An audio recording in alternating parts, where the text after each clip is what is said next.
Welcome back to Core of the Poodle, and we're going to go through the Aiwa 680 BT turntable.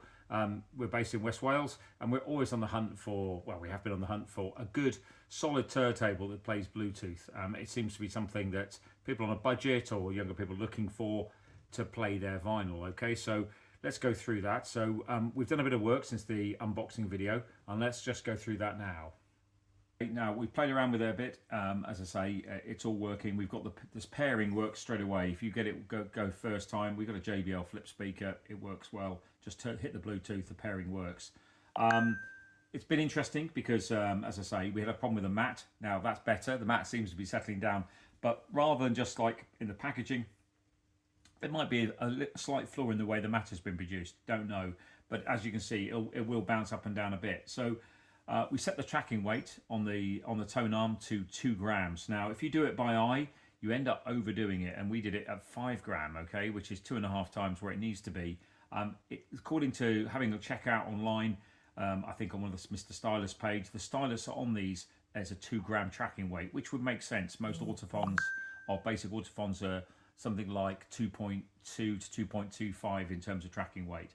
Okay, so basically moving that across. Now the other issue we just noticed, I've just done while we're trying to play around with these records now, is when you do the lowering arm here, when you push it down to lower it, if you're not doing it manually, it seems to take A forever and B gets stuck. So what this is, the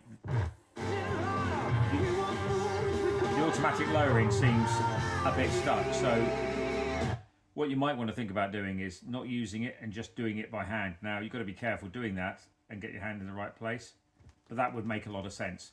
This for us, I think, is actually a bit of a problem with the notice in terms of getting it running. So this Deep Purple track is playing okay, no skips or anything else.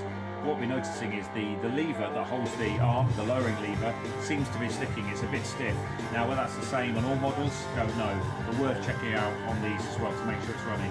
Now we've got the height and the anti-skid set to 3, which is the recommendation. That all seems pretty good. So it seems to play Deep Purple pretty well.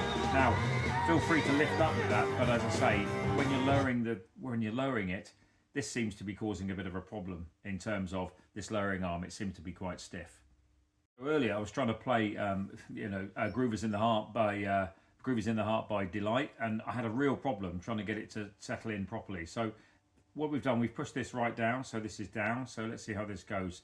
Now this is a much lighter weight vinyl than the other Deep Purple vinyl, and as you can see, we seem to be getting a bit of, this is interesting because this record, exactly the same setup as the Deep Purple, it seems to be skating.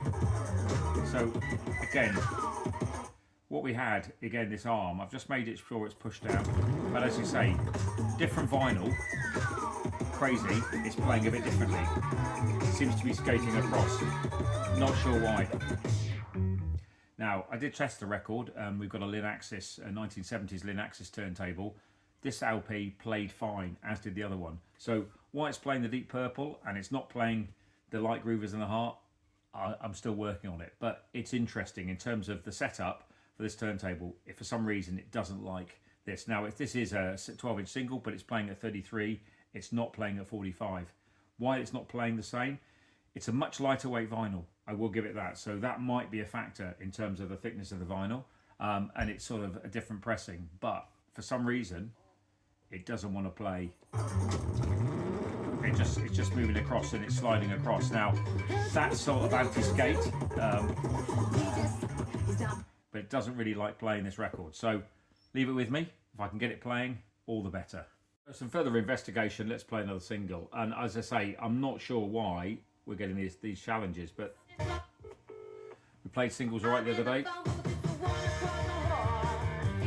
Seems to be playing okay. Something strange going on now. As I say, I don't think it's the mat. I tried a different mat on the D-Light record,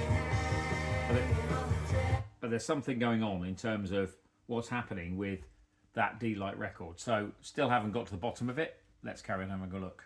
So back again, a bit of further research on this, and in particular with the D-Light record. Now we did change the mat. I think I took the mat off just to eliminate, I think that is causing improved problems with the creased mat. What we did do is wind up the sort of the nose weight on the cartridge again, and we've gone up to something like 4 grams. Okay. Oh, it's just the Bluetooth's come off. Sorry. So we've gone up to 4 grams, and that seems to be curing the problem. Okay, so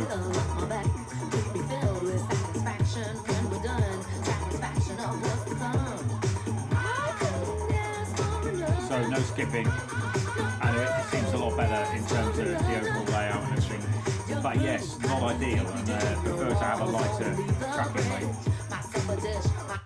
So in summary, yes, it works. I think for certain records, especially what I think are possibly thinner later vinyl, maybe this isn't much thinner than the Deep Purple, or in fact the singles, but it is struggling on the outside. So in the outside of the record to play, and it wants to drift in. So we've increased the nose weight. We've wound the sort of anti-skate sort of device on the thing up to 6. Yes. So is it effective play quality? Can't really tell on the speakers. Might do over a hi-fi, but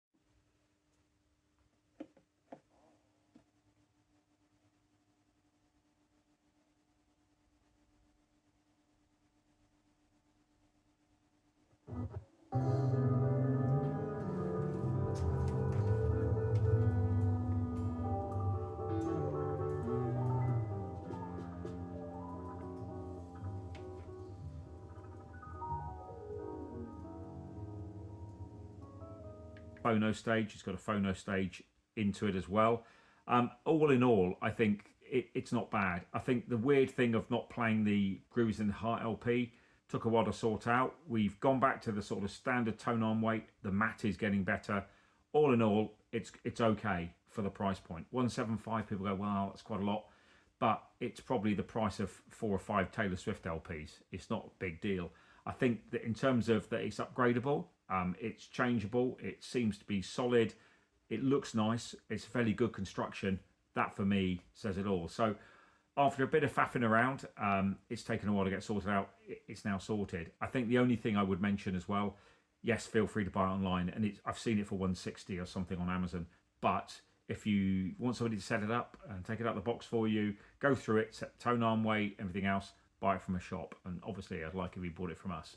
But anyway, there we go. That's it. That's the Aiwa APX 680 BT. After some initial concern, it plays nicely, and it's a nice turntable for the price. Thanks.